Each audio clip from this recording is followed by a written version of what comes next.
ఇది ఒక పండగ వేడుకగా ఉంది. చాలా సంతోషం. మరి మీ పాస్టర్ గారు ఎంత క్రమశిక్షణ అంటే మరొకసారి చూశాను నేను.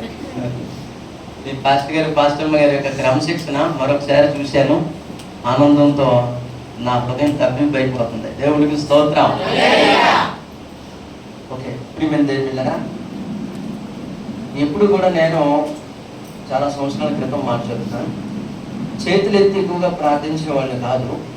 ఓ రోజు ఓ సేవకుడు వర్తమానం చెప్తూ ఉండగా ఆయన యేసు ప్రభు మన కొరకు 2 చేతులు చాపి సిలువలో ప్రాణం పెట్టారు అని చెబుతూ ఉండగా దేవుడు నాతో మాట మాట్లాడుతున్నారు. ఏంటంటే, నా కుమారుడా, నేను నీ కొరకు 2 చేతులు చాపి ప్రాణం పెట్టాను కదా, కాబట్టి నీ 2 చేతులు ఎత్తి నన్ను స్తుతించవా అన్నాడు. దేవునికి స్తోత్రం. కాబట్టి 2 చేతులు మనం పైకెత్తి దేవుని స్తుతించడం ఆశీర్వాదం. కాబట్టి మనమందరం మరొకసారి మన 2 చేతులు ఎత్తి పైకి దేవుని స్తుతిద్దాం. దేవునికి స్తోత్రం. హల్లెలూయా. చాలా అద్భుతమైన మాట. పరలోకపు గవిని ఇదే అన్నట్టుగా ఉంది మీ యొక్క సంఘము, మీ యొక్క ప్రాంతం అంతా కూడా. చాలా సంతోషం. ఒక ఊరు, ఒకనొక ఊరుంది. ఆ ఊరు నిండా బాతులే, మనుషులు కాదు ఆ ఊరిలో, బాతులు. ఒక మాటలో చెప్పాలంటే బాతుల ఊరు. ఆ ఊరిలో ఒక చర్చ్ ఉంది. ఆ బాతులన్నీ ఒక రోజు ఆదివారం నాడు తమ ఇంట్లో నుండి ఒక్కొక్క బాతు బయటకు వచ్చి గుణగుణ నడుచుకుంటూ చక్కగా చర్చ్కి వచ్చాయి. చర్చ్కి వస్తే ఆ చర్చ్లో క్వైర్ టీం బాతులు లేచి పాటలు పాడాయి. క్వైర్ టీము బాతులు లేచి ఇన్స్ట్రుమెంట్స్ వాయించాయి. కొన్ని బాతులు ప్రార్థన చేశాయి, కొన్ని బాతులు వాక్యం చదివాయి. ఇలా ఒక్కొక్క బాతు ఒక్కొక్క పని చేశాయి. ఈలోగా మరి పాస్టర్ బాతు లేచాడు. లేచి ప్రసంగం మొదలుపెట్టారు. ప్రసంగం ఇలా మొదలుపెట్టారు. ఏమంటే, ప్రియమైన బాతులారా, ఆహా మన భాగ్యం ఎంత గొప్పది. దేవుడు మనకి ఎంత ధన్యతనిచ్చాడంటే, ఆకాశ పక్షుల వలె మనం కూడా ఎగరగలం. ఆకాశ పక్షులే కాదు, మనకి కూడా దేవుడు రెక్కలు ఇచ్చాడు. కాబట్టి మనము కూడా ఆకాశ పక్షుల వలె ఎగరగలం అని ప్రసంగం చేసి ముగించాడు. ప్రార్థన అంతా అయిపోయింది. మళ్ళీ బాతులన్నీ కూడా గుణగుణ నడుచుకుంటూ ఎవరింటికి వాళ్ళు, వీధుల్లోనే నడుచుకుంటూ ఎవరింటికి వాళ్ళు వెళ్ళిపోయారు. మీకేమైనా అర్థమైందా? ఇందులో ఉన్న మర్మం ఏంటంటే, బాతులు నడుచుకుంటూ వచ్చాయి, ప్రసంగం విన్నాయి. ఏమని? మనకి ఎగిరే భాగ్యం దేవుడు ఇచ్చాడు, మనకు కూడా ఆకాశ పక్షులు అదే రెక్కలు ఇచ్చాడు అని వాక్యం విన్నప్పుడు, ఓ దేవునికి స్తోత్రం, ఆమేన్, హల్లెలూయా అని స్తుతించాయి. కానీ మరలా వెళ్తున్నప్పుడు ఒక్క బాతైనా ఎగరడానికి ప్రయత్నించలేదు. ఒక్క బాతైనా ఎగరాలనుకోలేదు. ఏదో అక్కడ విన్నామని అక్కడ మాట అన్నట్టు గుణగుణ నడుచుకుంటూ వచ్చి మళ్ళా గుణగుణ నడుచుకుంటూ వెళ్ళిపోయాయి. కానీ మనం అక్కడ విన్నాము కదా, మనకు దేవుడు అద్భుతమైన భాగ్యం ఇచ్చాడు కదా, మనకు కూడా 2 రెక్కలు ఇచ్చాడు కదా, మనం ఎందుకు నడవాలి, ఎగురుతాం అని ఒక్క బాతైనా ప్రయత్నించకుండా ఎలాగ వచ్చాయో అలాగే వెళ్ళాయంటే అర్థం ఏంటి? ఏమి విన్నది అవి మర్చిపోయినాడు. అర్థమే కదా. విన్న దగ్గర వదిలేసే బాతులు. ఎందుకు ఈ మాట చెప్తున్నానంటే, మనలో కొంతమంది, అందరూ కలుసుమా, కొంతమంది బాతుల వలె సంఘానికి వస్తూ వాక్యం విని ఇక్కడ విన్న వాక్యం ఇక్కడే వదిలేసినట్టుగా ఉంటారా అన్నట్టుగా ఇక్కడ విన్న వాక్యం బయటకు వెళ్ళి మర్చిపోయి దానిని నెమరు వేసుకోవడానికి ఇష్టపడరాయే, దాన్ని అక్కడే మర్చిపోతారు. అలా ఉండకూడదు సుమా. మనము దేవుని వాక్యాన్ని విన్న తర్వాత దానిని నెమరు వేసుకుంటూ దానిని ఎప్పటికప్పుడు జ్ఞాపకం చేసుకుంటూ అలాగ మన ప్రవర్తన చక్కదిద్దుకుంటుంటే దైవాశీర్వాదాలు మనవే. దేవునికి స్తోత్రం. పరిశుద్ధ గ్రంథం ఉంచుకున్న మాటలు త్వరగా మనం ధ్యానం చేసుకుందాం. ప్రియమైన దేవుని బిడ్డలారా, మరి నాకు సందర్భానుసారమైనటువంటి వర్తమానం చెప్పడం అంటే నాకు చాలా ఇష్టం. కాబట్టి ఈరోజు ఒక సందర్భానుసారమైన వర్తమానం జ్ఞాపకం చేసుకుందాం. ప్రతి ఒక్కరు ఆదికాండం తెలుద్దాం. ఆదికాండం 2వ అధ్యాయము 2వ అధ్యాయం 2-3 వచనాలు చదువుతాం. దేవుడు తాను చేసిన తన పని ఏడవ దినమున సంపూర్ణము చేసి తాను చేసిన తన పనిని అంతటి నుండి ఏడవ దినమున విశ్రమించెను. కాబట్టి దేవుడు ఆ ఏడవ దినమును ఆశీర్వదించి పరిశుద్ధపరచెను. దేవునికి స్తోత్రం. మీ పాస్టర్ గారు చాలా అద్భుతంగా 7 రోజులు ప్రార్థనని, 7గురు ప్రార్థించాలని, 7 పాటలు పాడాలని, 57 నిమిషాలు వర్తమానం చెప్పాలని, ఎంత అద్భుతమైన క్రమశిక్షణ. ఈ 7వ నెంబరు 777 అనే సంఖ్యను దైవ బిడ్డలమైన మనము, క్రైస్తవులమైన మనము ఎందు నిమిత్తం వాడతాం. ఈరోజు మన ప్రసంగం పేరేంటంటే 7 సంఖ్యలో ఉన్న ప్రాముఖ్యత. ఈరోజు మన ప్రసంగం పేరేంటే 7 సంఖ్యలో ఉన్న ప్రాముఖ్యత.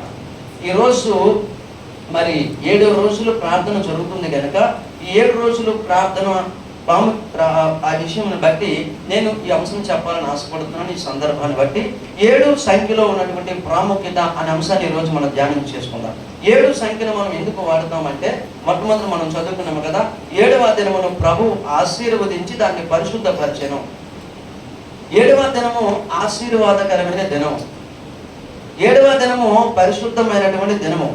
అందుకే ప్రభువు 7వ దినమును ఆయన ఆశీర్వదించి 7వ దినమును పరిశుద్ధపరిచి ఆ 7వ దినమును నన్ను ఆరాధించండి అని ఒక కట్టడి పెట్టాడు. దేవునికి స్తోత్రం.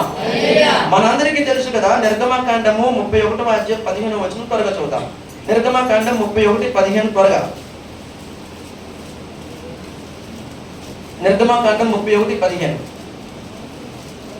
6 దినములు పని చేయవచ్చును. 6 దినములు పని చేయవచ్చును. 7వ దినము యెహోవాకు ప్రతిష్ఠితమైన 7వ దినము యెహోవాకు ప్రతిష్ఠితమైన విశ్రాంతి దినము. ఆ విశ్రాంతి దినమున పని చేయు ఏ పని చేయక ప్రతి వాడును పని చేయు ప్రతి వాడును తప్పక మరణ శిక్ష నొందును. ఇంకా ఇజ్రాయేలు తమ తరములకు విశ్రాంతి దినచర్యమును అనుసరించి ఆ దినము ఆచరింపవలెను. చాలండి. ఇక్కడ మనం చూస్తుంటే మరి నాది 7వ దినమున నాది విశ్రాంతి దినమనియు 6 దినములు మీరు పని చేయవచ్చును, 7వ దినమున నన్ను ఆరాధించవలనని ఒక కట్టడ మనకి అక్కడ నిర్గమకాండం 31:15 కనబడుతుంది. అలాగే 20వ అధ్యాయం 8 నుండి 11 వచనాల వరకు మీరు వారి ఇంటికి మీరు చదివితే కనుక అక్కడ కూడా నిర్గమకాండం 20వ అధ్యాయం 20వ అధ్యాయం 8 నుంచి 11 వచనాల వరకు మనం చదివితే అక్కడ కూడా కనబడుతుంది. ప్రియమైన దేవుని ద్వారా 7వ దినమున ప్రభువుని ఆరాధించవలెను. 7వ దినమును ప్రభువు ఆశీర్వదించాడు, 7వ దినమును ప్రభు పరిశుద్ధపరిచాడు.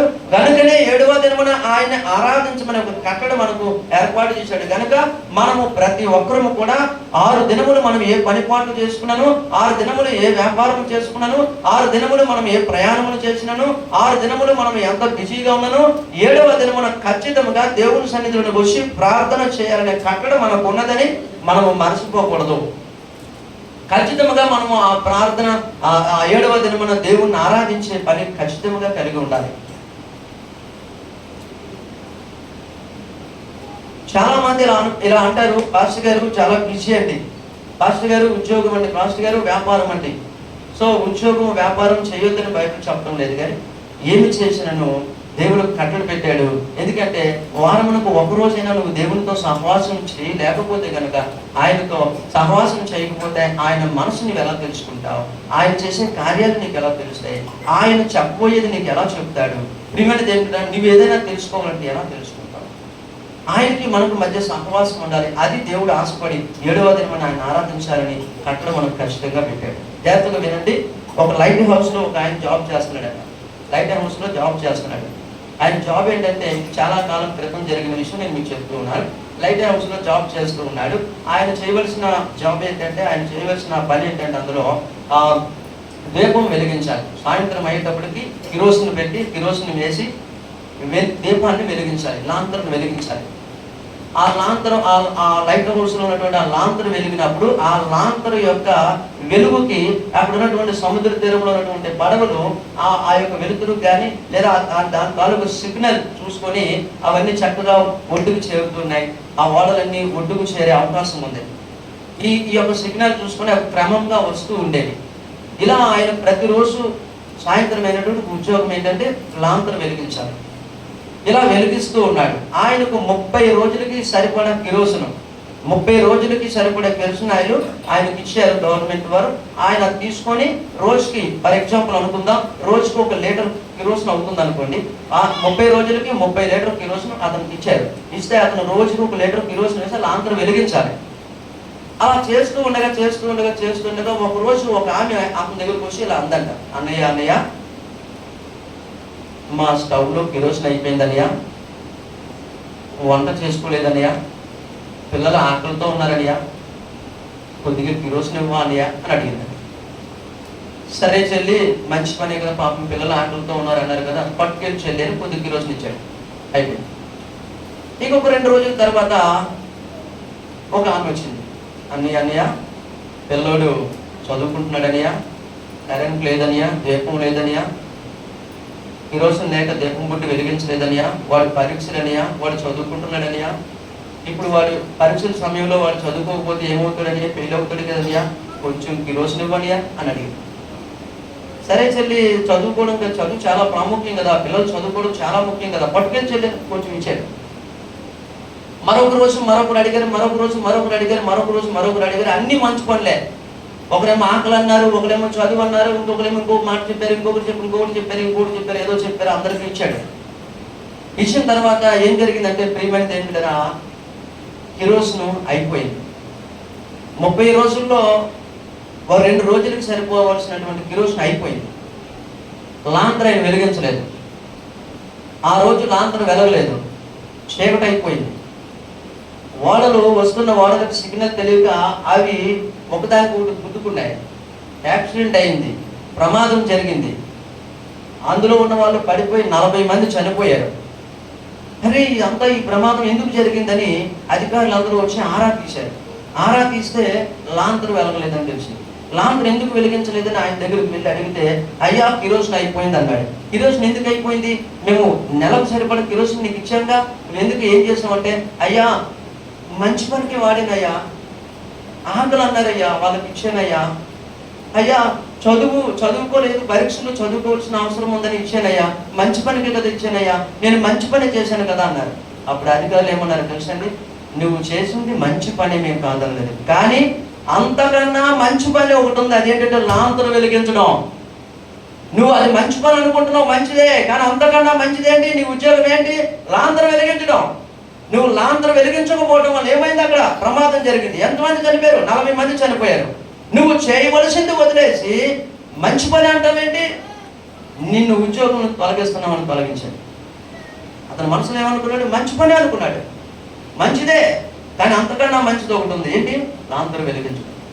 నేను అంటాను, 6 రోజులు మనకు అన్ని మంచి పనులే, కానీ 7వ రోజు ఒకటి ఉంది చూశారు, అది ఇంకా మంచి పని. దేవుణ్ణి ఆరాధించడం అనేది ఇంకా గొప్ప పని. దేవుణ్ణి ఆరాధించడం అనేది ఇంకా ప్రాముఖ్యమైన పని. నీరు మనిషి మనుగడకి ఎంతో అవసరం. నీరు లేకుండా మనిషి బ్రతకలేడు. ఉదయం లేస్తే స్నానాలకు నీరు కావాలి, బట్టలు ఉతకడానికి నీరు కావాలి, వంట చేయడానికి నీరు కావాలి, తాగడానికి నీరు కావాలి. సమస్తము నీరు నీరు నీరు నీరు లేకపోతే మనిషి బ్రతకలేడు.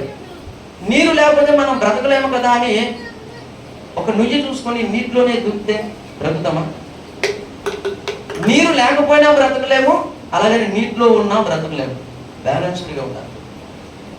అలాగే ఉద్యోగము వ్యాపారము చేయకపోయినా బ్రతకలేము అని, కానీ అదే గొప్ప, అదే ప్రాముఖ్యం అనుకొని అందులో ఉండిపోయినా బ్రతకలేము. సహోదరుడా, సహోదరి, దేవుడు మనకు ఒక కట్టడి విధించాడు. 7వ రోజున ఆయన ఆరాధించాలని. 7వ దినము ఆయనది.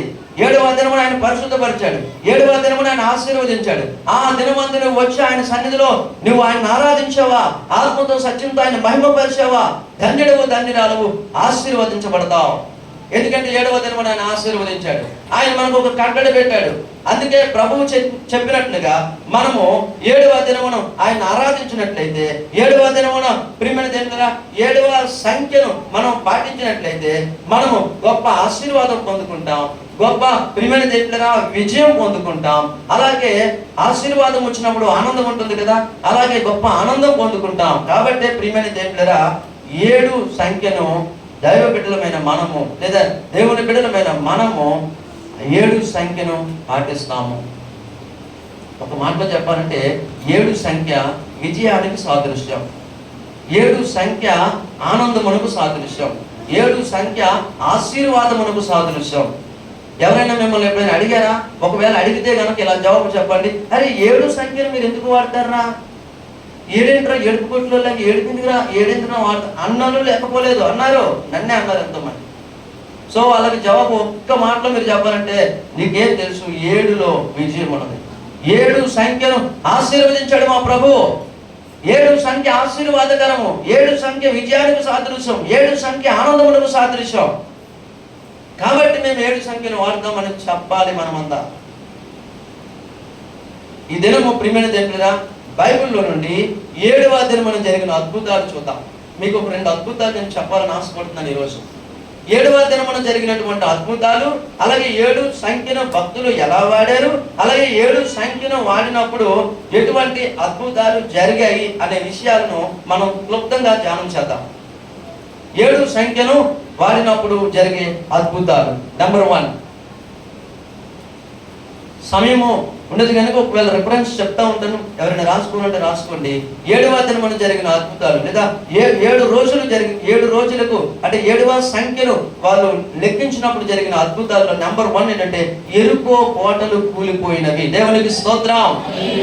యెహోషువ గ్రంథం 6వ అధ్యాయంలో చూస్తే, యెహోషువ గ్రంథం 6వ అధ్యాయం 1 నుండి 20 వచనాల వరకు మనం చదివితే అక్కడ అద్భుతంగా ఇశ్రాయేలీయులు ఎరుకో గోడ చుట్టూ తిరుగుతూ 6 రోజులు తిరిగి 7వ రోజును 7 మార్లు తిరిగి దేవుని స్తుతించినప్పుడు అద్భుతం జరిగింది. దేవునికి స్తోత్రం.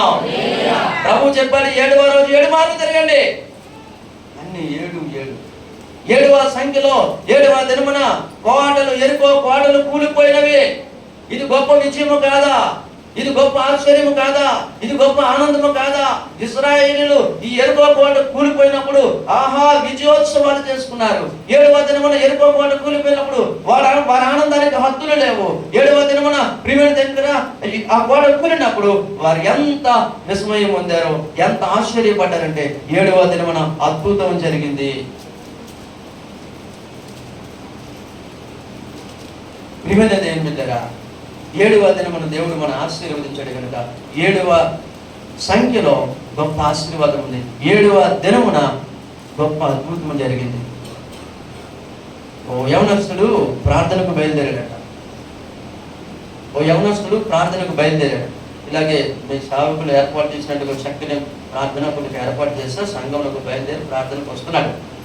చక్కగా గబగబా తన పనిపాట్లు ముగించేసుకుని ఇంటికి వచ్చి స్నానపానాలు చేసేసి చక్కగా మంచి బట్టలు వేసుకొని బైబిల్ పట్టుకుని వస్తున్నాడు.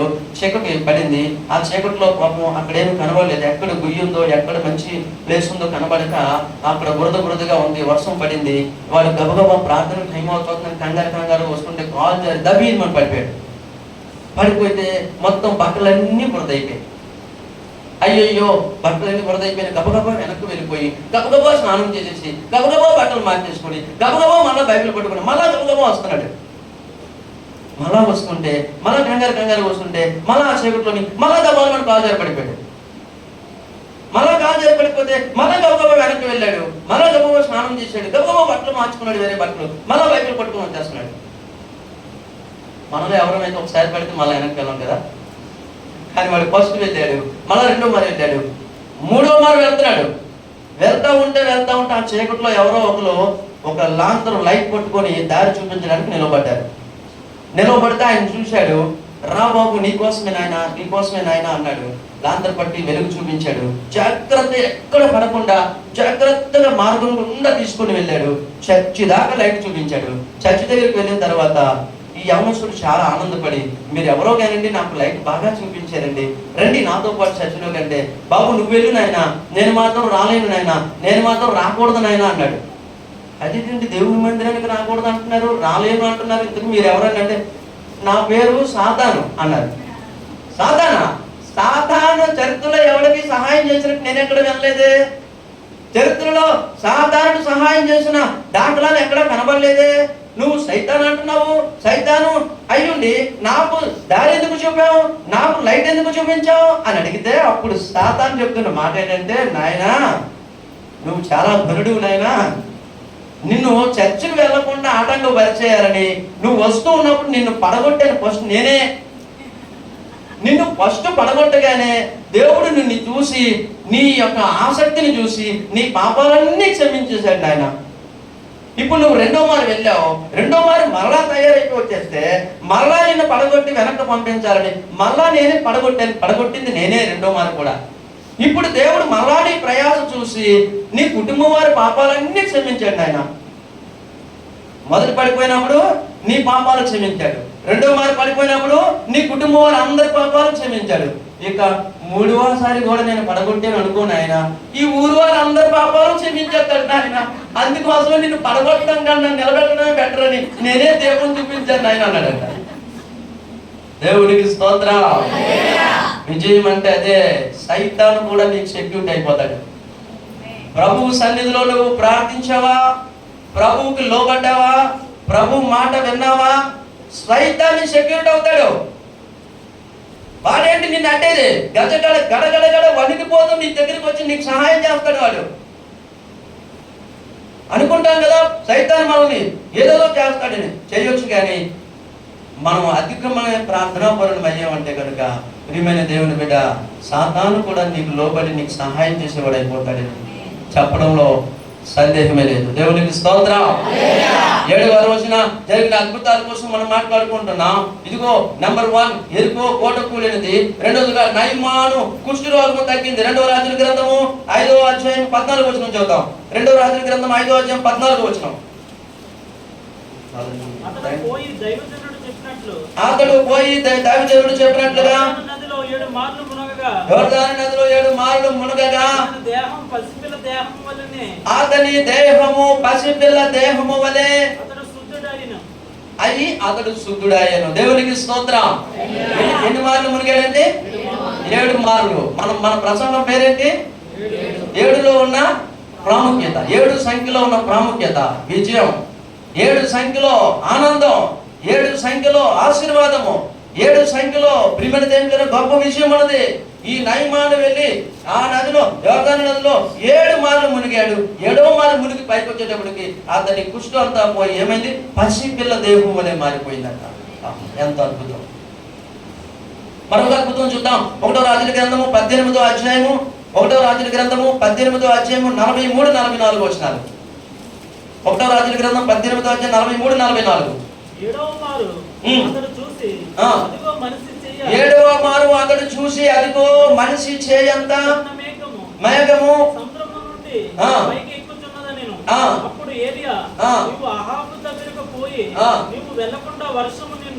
చాలండి. దేవునికి స్తోత్రం. ఇక్కడ కూడా మనం చూస్తుంటే భక్తుడు ప్రార్థించగా 7 మార్లు ప్రార్థించగా అత్యంత మేఘము వారికి కనబడింది. అనగా ప్రియమైన దేవుని బిడ్డ, వారికి కావలసినటువంటి అవసరాన్ని దేవుడు తీరుస్తున్నట్టుగాను లేదా వారి ప్రార్థనకు దేవుడు జవాబిచ్చినట్లుగాను 7 మార్లు ప్రార్థించినప్పుడు అక్కడ ఒక అద్భుతాన్ని చూస్తున్నాం. ప్రియమైన దేవుని బిడ్డ, మత్తయి సువార్త 15వ అధ్యాయం 37వ వచనం మాట చూద్దాం. మత్తయి సువార్త 15వ అధ్యాయం 37వ వచనం చూద్దాం త్వరగా. మత్తయి సువార్త 15:37లో వారందరూ తిని తృప్తి పొందిన మీదట మిగిలిన ముక్కలు 7 గంపలు నిండా ఎత్తిరి. దేవునికి స్తోత్రం. ఇక్కడ మనం చూస్తున్నాము ఒక అద్భుతము. 7 గంపలు నిండే. వారందరూ తిని తృప్తి పొందిన తర్వాత ఆ రొట్టెలు చేపలు ప్రభు ఆశీర్వదించిన తర్వాత వారందరూ తిని తృప్తి చెందిన తర్వాత 7 గంపలు నిండాయి. జాగ్రత్తగా పరిశీలిస్తున్నారా? అన్ని 7 సంఖ్య కనబడుతూ ఉంది. 7 సంఖ్యకు ప్రాముఖ్యత ఉంది, 3 సంఖ్యకు ప్రాముఖ్యత ఉంది. భవిష్యత్తు మీద మరొక మారు 3 సంఖ్య కోసం ధ్యానిద్దాం. సో 7 సంఖ్యకు గొప్ప ప్రాముఖ్యత ఉంది. అందునిమిత్తమే దేవుని బిడ్డలం, దేవుని సేవకులమైన మేము ప్రతిదీ కూడా 7 సంఖ్యతో మొదలు పెట్టాలని, 7 రోజులు ప్రార్థించాలని, 7 ప్రార్థించాలని, 7 పాటలు పాడాలని, 7వ దినమున మొదలు పెట్టాలని ఎందుకు మేము అనుకుంటున్నామంటే, ఎందుకు అది మీకు నేర్పిస్తున్నామంటే, ఎందుకు అలా ఆలోచిస్తున్నామంటే 7 సంఖ్య గొప్ప ఆశీర్వాదము. దేవుడు చేసిన ఒక అద్భుతం ఏంటంటే, నా కుటుంబంలో నేను చాలా రోజులు గమనించలేదు, ఒక రోజు గమనించాను. కూర్చొని గమనిస్తే నా కుమార్తె పేరు హదస్సా. హదస్సా అనే పేరు HADASSA. ఎన్ని అక్షరాలు ఉన్నాయంటే 7 అక్షరాలు. ఒకరోజు కూర్చొని ఆలోచిస్తే సంతోషించాను, అబ్బా 7 అక్షరాలు, దేవునికి స్తోత్రం అనుకున్నాను. నా కుమారుడి పేరు రక్షణ కుమార్. ఇంటి పేరు కే. ఇంటి పేరుతో పాటు కేతో మొదలు పెడితే 14 అక్షరాలు వస్తాయి, అందులో 2 ఏళ్ళు ఉన్నాయి. దేవుడికి స్తోత్రం అనుకున్నాను. ఆ తర్వాత నా బంటి పేరు నేను అనుకోకుండానే వచ్చింది 75557. 2 7లు వచ్చాయి. దేవుడికి స్తోత్రం. ఇంకా అద్భుతం ఏంటంటే, నేను, నా భార్య, నా కుమార్తె అందరం కలిసి 7వ దినమున మనసారా దేవుడిని ఆరాధించుకునే సేవనిచ్చాడు దేవుడు. దేవుడికి స్తోత్రం. 7 నా కుటుంబంలో ఉన్నప్పుడు నేను ఎంత సంతోషించాను.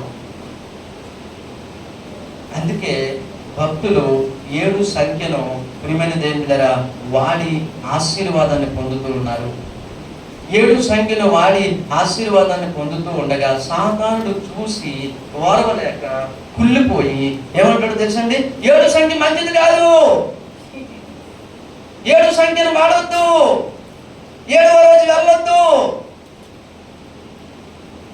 మీరు గమనించారా ఎప్పుడైనా? సమాజంలో కొంతమంది 7 నెంబర్ ఇలా రాసి మధ్యలో ఇలా కొడతారు. వీళ్ళు ఎవరైనా కొట్టే వాళ్ళు ఉన్నారు అలాగా? 7 సంఖ్య ఇలా రాసి మధ్యలో ఇలా కొడతారు. వాస్తవానికి మనం నెంబర్స్ నేర్చుకున్నప్పుడు 7 మన మాస్టర్ టీచర్ 7 నెంబర్ రాసి మధ్యలో గీత కొట్టండి నేర్పించారా? మరి ఎవరు నేర్పించారు? మరి ఎందుకు కొడతారు? ఏంటి దాంట్లో ఉన్న భావం? సైతాన్ నేర్పించాడు. 7 నెంబర్ ఇలా కొట్టి అది అలా కొడితే అంటే ఎందుకు? 7 మంచిది కాదు. ఎవడో నేర్పించాడో కానీ ప్రతి ఒక్కడు కూడా 7 నెంబర్ రాయడం టిక్కని పడడం. కొంతమంది క్రైస్తవులు కూడా తెలియక పాపం 7 నెంబర్ రాయడం టిక్కని పడడం మధ్యలో. ఓ రోజు సహోదరుడు కొట్టేస్తూ ఉంటే అడిగాను, ఎందుకు కొట్టావంటే, కొట్టారు అందరూ కొట్టలాగా. కొట్టారు కాదు, నేను అది నేర్పించింది ఎవరో లేదు, సైతాను. 7 మంచిది కాదని ఆడు కొట్టడం నేర్పించాడు. మనం కొట్టకూడదు అలాగా. 7 ఆశీర్వాదము. ఎక్కడ నేర్చుకున్నారు కొట్టడం అంటే? సైతాన్ నేర్పించింది. 7 మంచిది కాదు. ఎందుకు? కుళ్ళిపోతున్నాడు వాడు. అమ్మో 7 సంఖ్య మంచిది, అమ్మో 7 సంఖ్య వాడిన ఈ దేవుని సేవకులు కానీ దేవుని బిడ్డలు కానీ గొప్ప ఆశీర్వాదం పొందుతున్నారు కనుక ఈ 7 సంఖ్య మంచిది కాదని నేను నేర్పించాలని చెప్పి భ్రమ కలిగించి 7 రాసి 7 కొట్టడం. 1 2 3 4 5 6 7 రాడి మనిషి 8 రాసేస్తే నంబర్ విలువ ఉండదా? విలువ ఉండదు కదా. మరి 7 ఎంత విలువైంది? తెలియక పొరపడుతున్నారు. 7 ప్రాముఖ్యమైనది. 7 సంఖ్య వ్రాసినప్పుడు మీరు ఎవరైనా కొట్టేయకండి. ఇప్పుడు ఒకవేళ మీలో ఎవరికైనా ఒకవేళ పొరపాటున అలవాటు ఉందేమో కానీ ఇక్కడ నుంచి మానేయండి. 7 నెంబర్ కొట్టకండి. అదే మనకు ఆశీర్వాదము. 7 నెంబర్లో గొప్ప విషయం ఉంది. 7 రోజులు ప్రార్థనలో గొప్ప ఆశీర్వాదం ఉంది. మరొక మాట నేను గొప్ప విషయం కోసం మరొక మాట చెప్పాలని ఆశపడుతూ ఉన్నాను. ప్రియమైన దేవునిటారా, మన భారతదేశంలోనే జరిగింది. 1992వ సంవత్సరంలో మన భారతదేశంలోనే జరిగింది. బహుశా ఆ జిల్లా చిత్తూరు జిల్లా అనుకుంటున్నాను. బహుశా మీరు ఎవరికైనా ఆధారాలు కావాలంటే కనుక అవన్నీ నేను సేకరించి మీకు ఇస్తాను. చిత్తూరు జిల్లా అనుకుంటాను. బహుశా చేపలు పట్టే జాలర్లు ఉన్నారు. జాగ్రత్తగా వినండి, ఇది మీకు చాలా ఆశ్చర్యకరంగా ఉంటుంది. చాలా మనకెంతో మనం నేర్చుకోవాల్సిన పాఠాలు ఉన్నాయి. 1992వ సంవత్సరంలో ఈ జాలర్లు అందరూ చేపలు పట్టుకున్న ఒక కుటుంబం ఉంది. ఆ కుటుంబంలో యజమానుడికి 2 కుమారులు, 2 కోడళ్ళు, మనవలు ఉన్నారు. ఆ యజమానుడు ఆ కుమారులు 2 కలిపి ఒక రోజు ఇలా అనుకున్నారు, మనము చేపలు పట్టుటకు సొంతంగా ఒక పడవను తయారు చేసుకోవాలనుకున్నారు. సొంతంగా ఒక పడవను తయారు చేసుకోవాలనుకుని వారు సొంతంగా ఒక పడవను తయారు చేసుకున్నారు. 8 లక్షల రూపాయలు ఖర్చు పెట్టి సొంతంగా ఒక పడవను తయారు చేసుకున్నారు. తయారు చేసుకున్న ఆ పడవలో ఆనందంగా ఒక మారు వెళ్ళి సముద్రంలో వేటగాడి వచ్చారు. ఒక మారు, రెండో మారు మరలా బయలుదేరారు. ఆ పడవకు ఒక పేరు పెట్టారు, సౌజన్య అని. ఆ పడవకు ఒక నెంబర్ పెట్టారు, SA8 అని ఒక నెంబర్ పెట్టారు. సౌజన్య SA8 దాని నెంబర్. సో ఇది బయలుదేరారు. దీన్ని రిజిస్ట్రేషన్ చేయించుకున్నారు. ఏదైనా ఒక వస్తువు మనం తయారు చేసినప్పుడు దాన్ని రిజిస్ట్రేషన్ చేయించుకోవాలి. దాన్ని ఏమంటారంటే ప్రభుత్వము దాంట్లో ఇన్సూరెన్స్ చేయించుకుంటారు. అలా చేయించుకున్నారు. సో అది రెండవ మారు వాళ్ళు వేటకు బయలుదేరారు, వెళ్ళారు. 2 రోజులు అయింది వాళ్ళు వెళ్ళి, ఇంకా రాలేదు. 3వ రోజు అయింది, ఇంకా రాలే. 4 రోజులు అయింది, ఇంకా రాలే. రాకపోతే ఇంట్లో వాళ్ళకి కంగారు మొదలైంది. అరే ఏంటి, మొదటిసారి వెళ్ళినప్పుడు 2 రోజులకు వచ్చేసారు కదా, ఈ రెండోసారి వెళ్ళినప్పుడు 4 రోజులు వచ్చింది, ఇంకా రాలేదేంటని చెప్పి కంగారు పడ్డారు. ఇక లాభం లేదని పోలీసులకు వారికి వెళ్ళి కంప్లైంట్ ఇచ్చారు. అయ్యా పలానా సౌజన్య అనే పేరు మీద SA8 అనే నెంబర్ మీద ఒక పడవ వెళ్ళింది, ఇప్పటికి వచ్చి రాలేదంటే వాళ్ళు సరేనమ్మా అని వచ్చి వాళ్ళు కూడా దానికి వెతికారు. అంతా వెతికారు కానీ ఎక్కడ కనబడలేదు. కనబడకపోతే అమ్మ పడవ గల్లంత అయిపోయిందమ్మా అని చెప్పేశారు. ఇంట్లో వాళ్ళందరూ లబోదని ఏడుస్తున్నారు.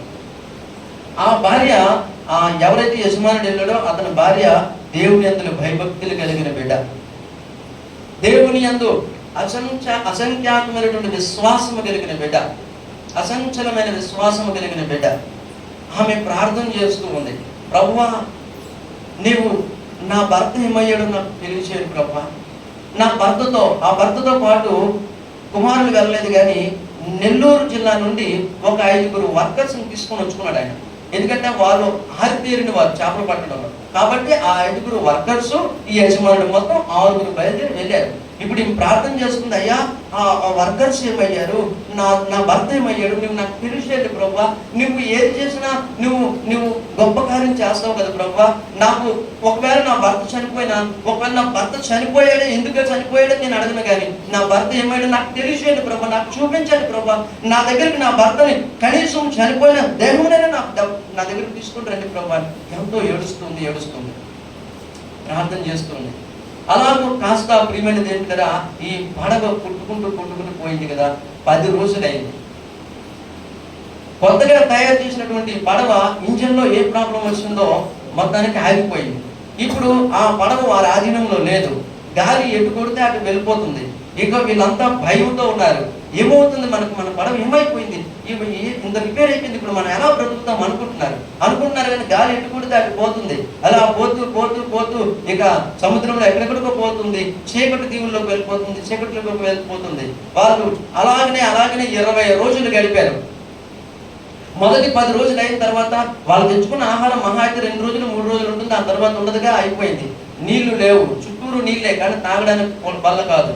ఆహారం లేదు, ఆకలితో అలమటిస్తున్నారు, దాహంతో అలమటిస్తున్నారు. 10 రోజుల తర్వాత వాళ్ళు ఏం చేయాలని ఆలోచిస్తున్నారు. సో ఈ యొక్క యజమానుడు ఉన్నాడు చూశారు, ఆ యజమానుడు అప్పుడప్పుడు తన భార్యతో క్రిస్టియన్ అంటారు చూశారు, అలా ఇప్పుడు పండగకు ఒకసారి, సంవత్సరానికి ఒకసారి అలా వెళ్ళి చర్చిలో కూర్చొని మాటలు వినడం అలవాటు ఆయనకి.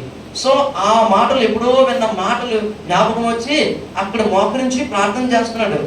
ఏమని అంటున్నాడంటే, నా భార్య పూజిస్తున్న యేసయ్య, నా భార్య ఆరాధిస్తున్న యేసు ప్రభువా, ఈ సమయంలో నీవు తప్ప మమ్మల్ని కాపాడేవారు ఎవరూ లేరు. 10 రోజుల నుంచి ఆహారం లేక అలమటిస్తున్నామయ్యా, దాహముతో అలమటిస్తున్నామయ్యా, ఏం చేయను ప్రభు అని ఏడుస్తూ ప్రార్థన చేస్తూ ఉన్నాడట. అలా అక్కడ ఉన్నటువంటి 5 ఈ యజమానుడు కలిపి సముద్రంలో ఒక పడవ వేశారు, వల వేశారు. వల లేకపోతే కొన్ని చేపలు పడ్డాయి. ఆ బ్రతికిన చేపలనే చీల్చుకొని తింటున్నారు ఆకలికి తాళలేక. వల వేసినప్పుడు కొన్ని తాబేళ్ళు వచ్చాయట. ఆ తాబేళ్ళు తీసుకొని వచ్చి వాటిని చీల్చితే వాటి పొట్టలో గుడ్లు ఉంటాయట. ఆ గుడ్లలో వాటర్ ఉంటుందట. ఆ వాటర్ తాగి దాహం తీర్చుకుంటున్నారట. ఇలా 5 రోజులు రోజు చేపలు తిని తాబేళ్ళు పడితే పడతాయి, లేకపోతే లేవు. ఒకవేళ పడితే వాటి గుడ్లలో ఉన్న ఆ నీళ్లు ఎంతమంది దాహం తీరుస్తాయి. ఇలాగే అలమటిస్తూ ఉన్నారు, బాధపడుతున్నారు. అలా 20 రోజులకు అవుతుంది.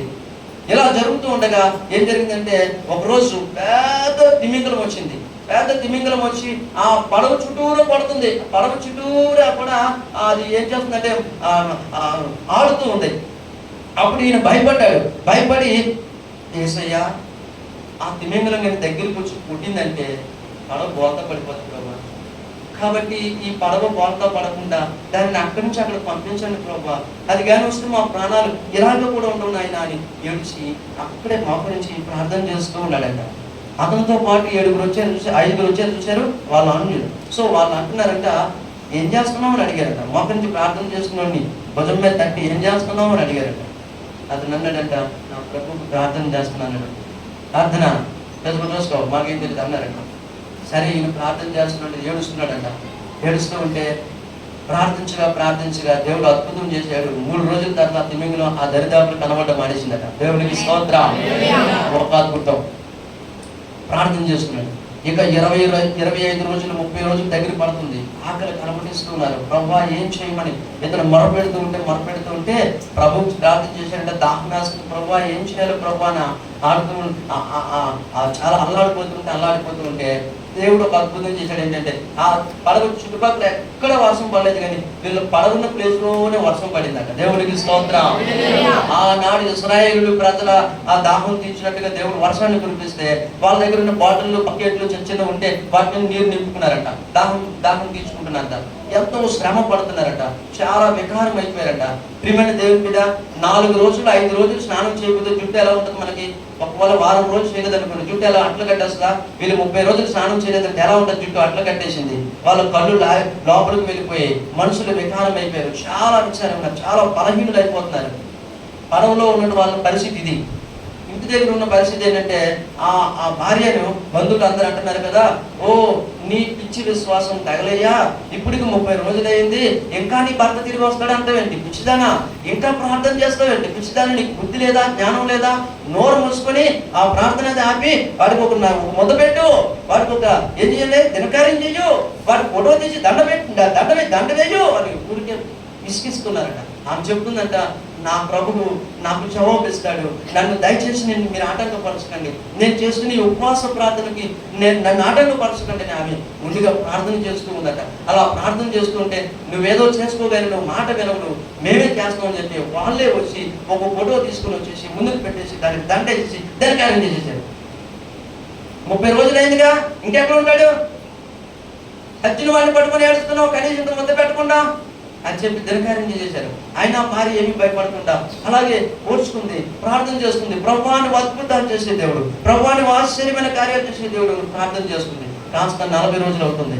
ప్రియమైన దేవుని బిడ్డ, పడవలో ఉన్న పరిస్థితి ఏంటంటే ఇప్పుడు వాళ్ళకు మరొక శోధన ఎదురైంది. ఏంటి ఆ శోధన అంటే, ఒక దురాత్మ వచ్చింది. ఒక దురాత్మ వచ్చి వాళ్ళు ఇప్పటికే ఆకలితోనూ దాహంతోనూ అల్లల్లాడిపోతుంటే భయముతో ఏ క్షణంలో చనిపోతామో తెలియదు, ఏమైపోతామో తెలియదు, ప్రాణాలు కుప్పిట్లో కొట్టుకుని ఏడుస్తూ ఉన్నారు. ఆ నడి సముద్రంలో ఎక్కడ ఏ సుడిగుండం ఉంటుందో తెలియదు, ఎక్కడ దాన్ని ఏమంటారు ఎక్కడ ఏ ఊపు ఉంటుందో తెలియదు, ఎక్కడ మునిగి చేస్తామో తెలియదు, ఏ క్షణం బ్రతుకుతామో లేదో తెలియదు. ఇంతటి భయంతో వాళ్ళు ఉంటే అక్కడికి దురాత్మ వచ్చింది. దురాత్మ వచ్చి వాళ్ళ పడవలో ఇటు అటు తిరుగుతూ ఆహాహాహా నవ్వటం, వెర్రి నవ్వులు నవ్వటం, వారికి వింత శబ్దాలు వినిపించడం, వారిని భయపెట్టడం. మీరు నాకు దొరికిపోయారా, మీలాంటి వాళ్ళని ఎంతో మందిని చంపాను ఈ సముద్రం మీద, మీలాంటి వాళ్ళని ఎంతో మందిని అంతమార్చాను, మీరు ఈ దినము నాకు దొరికారు అని భయంకరంగా అరుపులు అరుచుకుంటూ భయపెడుతూ ఉంటే వీళ్ళంతా అల్లలాడిపోతున్నారు.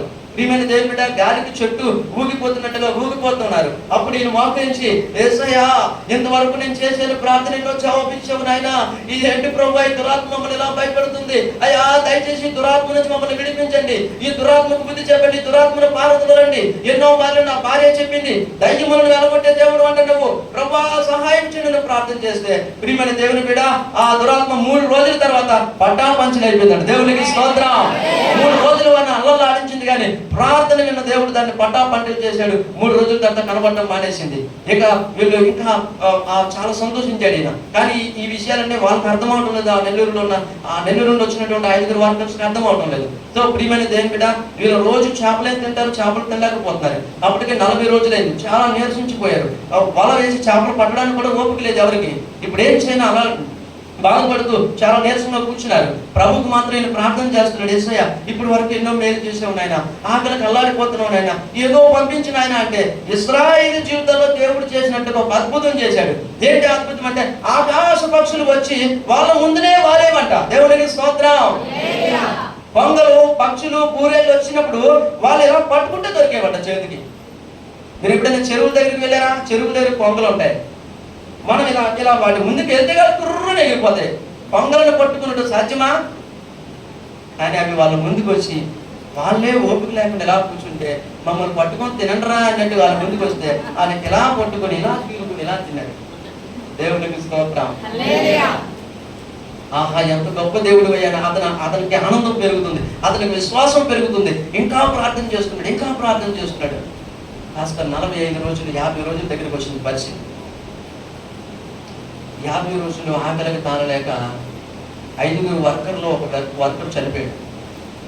చనిపోతే వాడిని ఏడ్చుకుంటూ, చచ్చిపోయిన వాడిని వాడి ముందు ఉంచుకోలేరుగా, ఏడ్చుకుంటూ వాడిని ఆ సముద్రంలో వదిలేశారు. వదిలేస్తే సముద్రంలో పడిపోయిన ఆ బాడీని చూసారా, ఒక పూట తర్వాత తేలటం మొదలైంది. చనిపోయిన వాడిని ఇంట్లో పడితే తేలుతాడుగా, తేలుతూ ఏమైందంటే వీళ్ళ పడవ చుట్టే కట్టెలు పడుతున్నాడు. చనిపోయిన బాడీ వీళ్ళ పడవ ముందుని అక్కడక్కడ పైకి లేపుతా ఉన్నాడు. పైకి లేస్తా ఉంటే అప్పుడు ఇప్పటికే ప్రాణ భయంతో ప్రాణాలు గుప్పెట్లో పట్టుకొని ఉన్న వాళ్ళకి వాళ్ళతో ఉన్నవాడు ఒకడు శవమై తేలుతా ఉంటే ఎంత భయం ఉండదు చెప్పండి సరే. అదే ఇప్పుడు వాడు మరో క్షణంలో మనం, ఈ పూట మరొక పూట మనము ఏమైందిరా అని ఏడుస్తూ ఉన్నారు. వాళ్ళ యొక్క బాధకు ప్రియమైన దేవుని అంతం లేదు. వాళ్ళ శ్రమ వర్ణనాతీతం అయిపోయింది, వర్ణించలేనిది అయిపోయింది. ఇప్పుడు ఏడుస్తూ ఉన్నారు.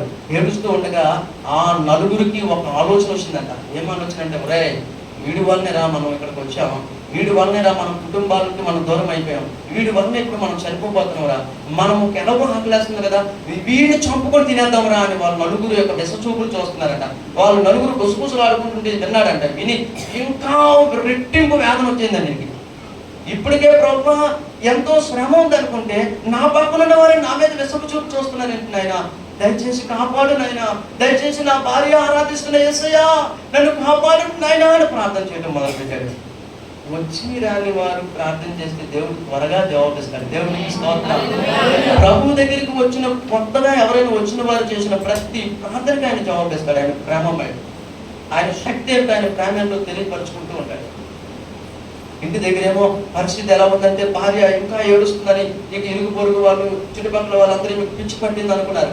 ఇక భర్త లేడని పిచ్చి పట్టేసింది ఈమెకి ఎవరు చెప్పినా మాందు తన పని ఏదో చేసుకోలేబట్టంటే ఆమె ప్రార్థన చేస్తూ ఉంది. ప్రియమైన దేవుని బిడ్డ, ఇక్కడ పరిస్థితి ఎలా ఉంది, అక్కడ పరిస్థితి ఎలా ఉంది. ఈ మారు ప్రభువా వీళ్ళందరూ కలిపి నలుగురు కలిపి నన్ను చంపేసేటట్లు ఉన్నారు నాయన. వాళ్ళ నలుగురు ఇతను ఒక్కడు ఏం చేయగలరు? వాళ్ళు ఆకలితో ఉన్నారు, ఏదో ఒకటి తినాలి. ఆకలితో ఉన్నవాడి కంట ఏదో సామెత ఉందిగా, ఆకలి రుచి ఎరగదు, నిద్ర సుఖం ఎరగదు, తినేయాలి ఏదో ఒకటి. అలా ఉంటే ప్రార్థిస్తున్నాడంటే ఏడ్చుకుంటూ వీళ్ళ మనసు మార్చండి నాయన, వీళ్ళ మనసు మార్చండి నాయన అంటే దేవుడు అద్భుతం చేశాడు. వాళ్ళ విషపు చూపులు చూడటం మానేశారు, వాళ్ళ మనసును దేవుడు మార్చాడు. దేవుడికి స్తోత్రం. ఇక పరిస్థితి కాస్త ఎంతవరకు వెళ్ళిందంటే 78 రోజులకి వెళ్ళింది. 78 రోజులు భోజనం లేకుండా ఎవరైనా ఉండగలరా? ఇది అబద్ధాలు సాక్ష్యం కాదు సుమా. మీరు పేపర్లో 1992లో జరిగిన వాస్తవాన్ని వెలుగు తీస్తే దొరుకుతుంది మీకు, లేదంటే నేనే మీకు చూపిస్తున్నా ఆ వాస్తవాన్ని. 78 రోజులు అయింది. ఎలా అయిపోయారో తెలిసి వీళ్ళంతా జుట్టులు అట్ల కట్టేసి, కళ్ళు లోపలికి వెళ్ళిపోయి, శరీరం ఎముకలకు అటుకుపోయి, స్నానపానాలు లేక నల్లగా, నేనే నల్లగుంటే నాకన్నా నల్లగా, ఒక్క మాట చెప్పాలంటే అస్థి పంజరాగా అయిపోయారు.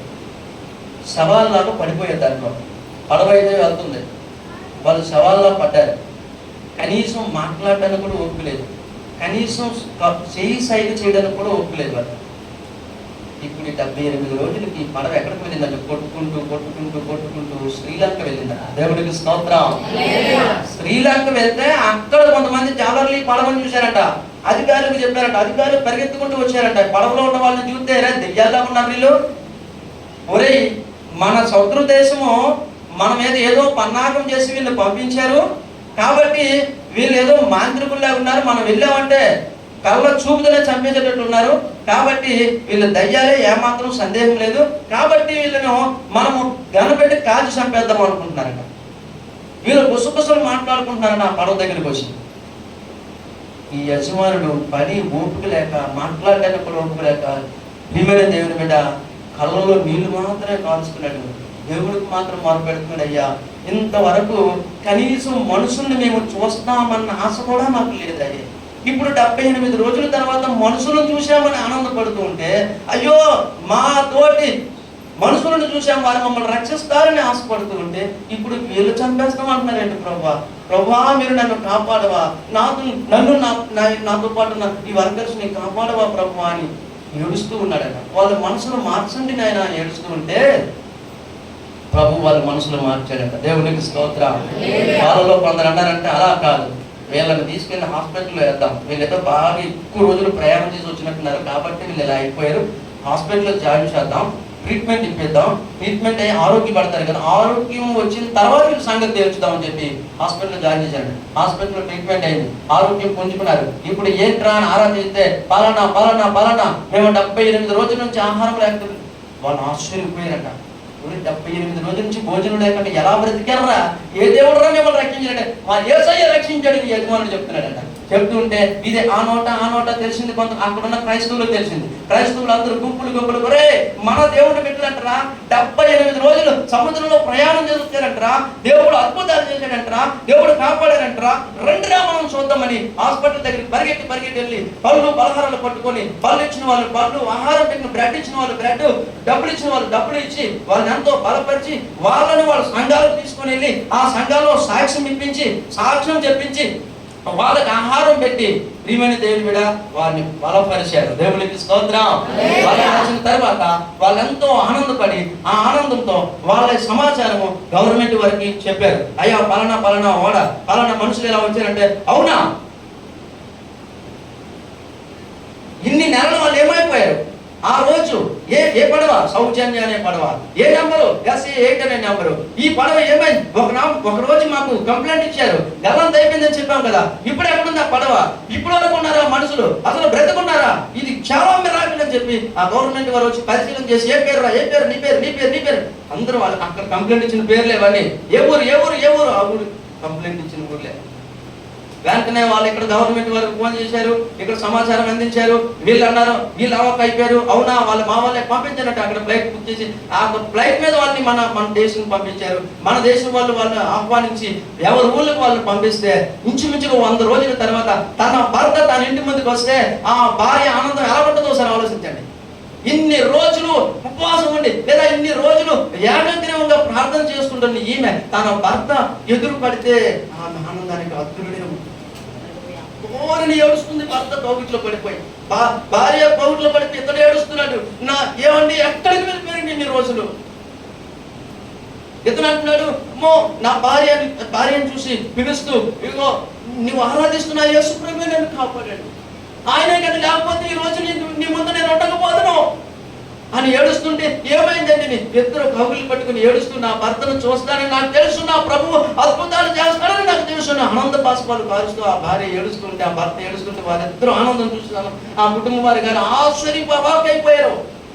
ఆ తర్వాత ఆ భర్త అంటాడు కదా, ఇమ్మీడియట్ గా మనం పాస్టర్ గారి దగ్గరికి వెళ్ళాలి, పాస్టర్ గారికి ఇవన్నీ నేను చెప్పాలని పాస్టర్ గారి దగ్గరికి వెళ్ళి సాక్ష్యం చెప్పి, పాస్టర్ గారు నాకు ఇమ్మీడియట్ గా మీరు బాప్తిజం ఇవ్వాలని బాప్తిజం తీసుకొని ప్రార్థించుకొని ఇక దేవుడి సేవలో వాళ్ళు ప్రియమైన దేవుని కొనసాగడం మొదలు పెట్టారు.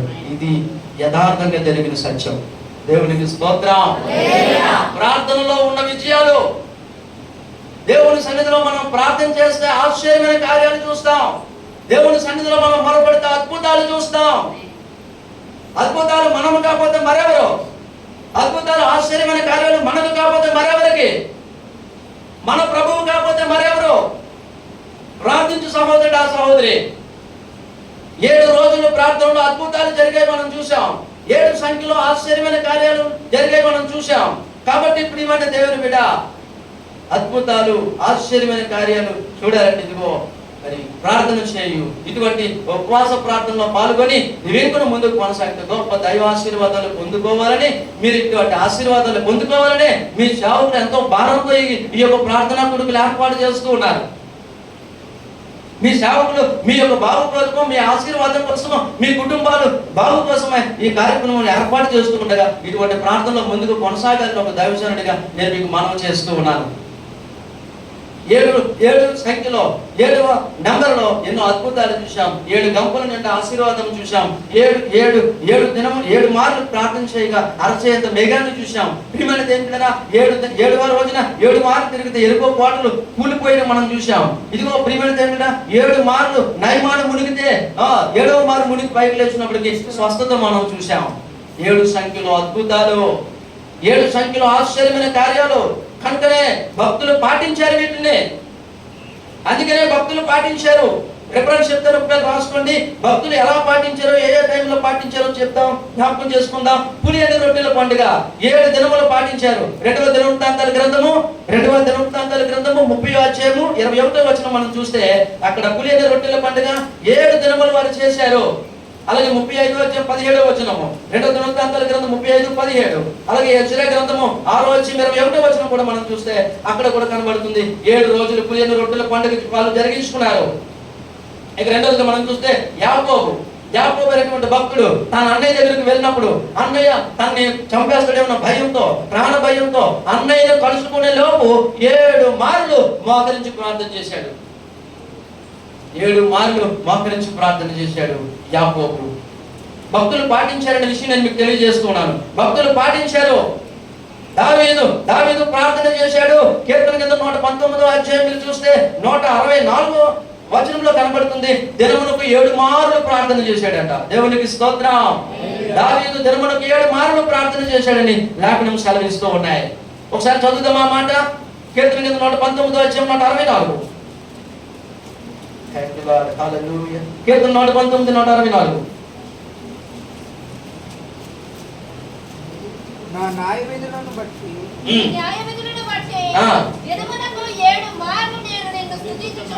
అది చూసారా, నీ న్యాయ విధులను బట్టి దినమునకు 7 మార్లు నేను నిన్ను స్తుతిస్తున్నాను అని దావీదు అంటున్నాడు. దావీదు పాటించాడు, యాకోబు పాటించాడు. ఇక మనం చూసాం ప్రియమైన దేవుడా, పులియని రొట్టెల పండుగ వాళ్ళు చేయడం మనం చూస్తూ ఉన్నాము.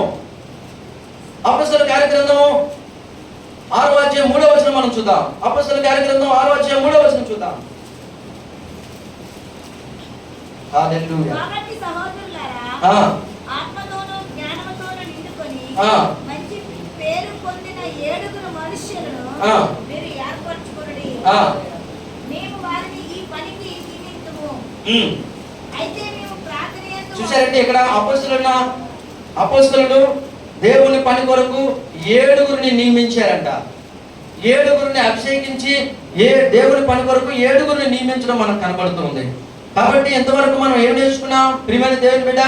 7 సంఖ్య ఆశీర్వాదకరమని, 7 సంఖ్య ఆనందమునకు సాదృశ్యమని, 7 సంఖ్య విజయమునకు సాదృశ్యమని, 7వ దినమున ప్రభువుని ఆరాధించాలని, 7వ దినమున ప్రభువు ఆరాధించాలని ప్రభువే నిర్ణయించాడని, ఈ 7వ దినమున పాటించి మనం ఆశీర్వాదం పొందడం చూసిన సైతాను కుళ్ళిపోయి 7వ రోజు మంచిది కాదు అని మనకు నేర్పిస్తున్నాడని మనం గుర్తిరిగి ముందుకు కొనసాగాలి.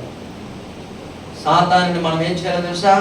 ఎదిరించాలంట. మనందరికి తెలుసు కదా, యాకోబు గ్రంథం 4వ అధ్యాయం అపవాదిని ఎదిరించాడు, అప్పుడు వారి మీ యొద్ద నుంచి పారిపోవును.